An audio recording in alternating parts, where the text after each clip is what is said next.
Welcome to Ranjita's videos. মোৰ মৰমৰ class 5ৰ ছাত্ৰ-ছাত্ৰী আজি তোমালোকৰ কিতাপৰ আপোন পাঠ অসমীয়াৰ পাঠ 1 লাহে লাহে কবিতা হয়।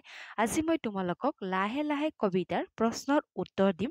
তোমালোকে যদি মোৰ চেনেলত নতুনকৈ আহিছা চেনেল সাবস্ক্ৰাইব কৰি থৈ দিবা। নতুন ভিডিঅ' নটিফিকেশ্যন পাই থাকিবা। আজি ভিডিঅ' আৰম্ভ কৰোঁ। ক্ৰিয়াকলাপ চোৱা অৰ্থৰ সৈতে চিনাকি হওঁ আহা তোমালোকে আগৰ দৰে কিতাপৰ পৰাই মুখস্থ কৰিবা। এতিয়া আমি আলোচনা কৰোঁ 1 নং চোৱা প্ৰথমে কোৱা তাৰ পিছত লিখা। ক প্ৰশ্ন চোৱা পৰ্বতৰ টিং কেনেকৈ পাবগৈ পাৰি? উত্তৰ কৰ উত্তৰত লিখিবা এখোজ কৰি খোজ বহুৱাই পৰ্বতৰ টিং পাবগৈ পাৰি। খ প্ৰশ্ন চোৱা পুথি পাজিবোৰ কেনেদৰে লিখা হয়? উত্তৰত লিখিবা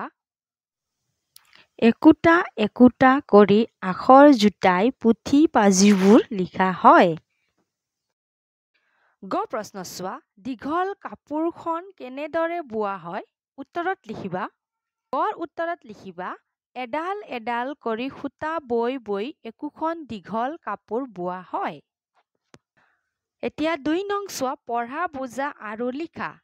এক খোজ মানে এখোজ, এক ভৰি মানে এভৰি, এক ডাল মানে এডাল, এক টোপ মানে এটোপ, এক টি মানে এটি, এক আষাৰ মানে এষাৰ, 2 খোজ মানে দুখোজ, 2 ভৰি মানে দুভৰি, 2 ডাল মানে দুডাল, 2 টোপ মানে দুটোপ, 2 টি মানে দুটি, 2 আষাৰ মানে দুষাৰ। তোমালোকে যদি তোমালোকৰ কিতাপত লিখা কাঠ পেঞ্চিল ব্যৱহাৰ কৰিবা। মই কলম ব্যৱহাৰ কৰিছোঁ কিয়নো তোমালোকে মোৰ হাতৰ আখৰ বুজি পাবা বুলি। ঠিক আছে।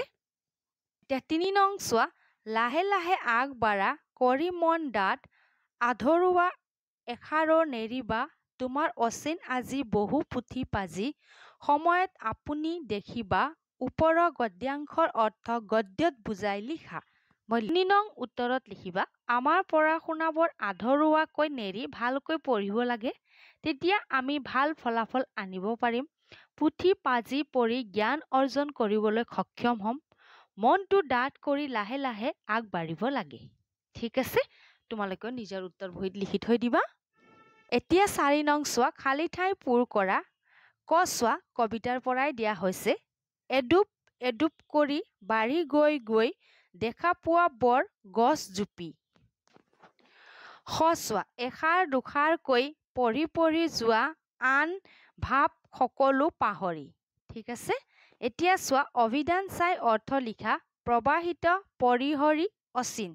মই তোমালোকক উত্তৰ দি আছো মানে অৰ্থ দি আছো। ঠিক আছে প্ৰবাহিত মানে বহি থকা, পৰিহৰি মানে ত্যাগ কৰি, অচিন মানে অচিনাকি।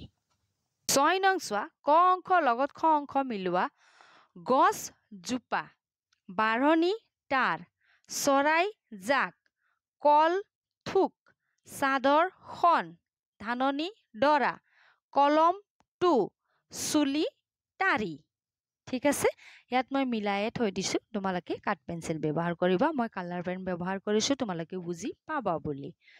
7 নং চোৱা কবিতাটো সম্পূৰ্ণকৈ মুখস্থ কৰি আবৃত্তি কৰা।